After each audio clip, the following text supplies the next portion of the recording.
Hefyd, i mi trwy'r cyfan, y rhwy gyfod ar wahân oedd weithaf, a'r haf yn hir, cawell fy nysu cywir.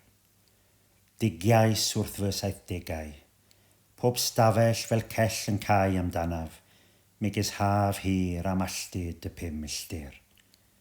Yn y drych, hen wydyr o wedd yn agor ar unigedd, am poen mor ddigwmpeini, ond yn boen fy mhoen i mi.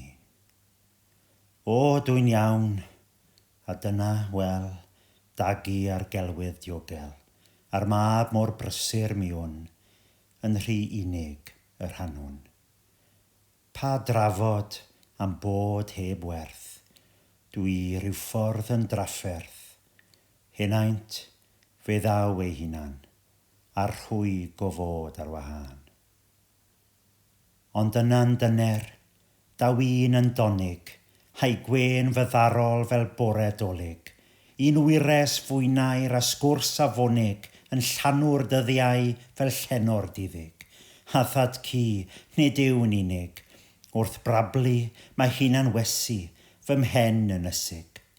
Hi, a fi'm hebddi, fy hwyl, Sianel ein sgwrsio annwyl, mwy yw na ffestime i mi, dwy ail yn fy sbrydoli.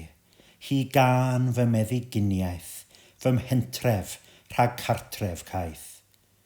Wrth aros am sws y daw fori di feirws, a mae trech gwen fy mechan, na'r rhwy gofod ar wahân.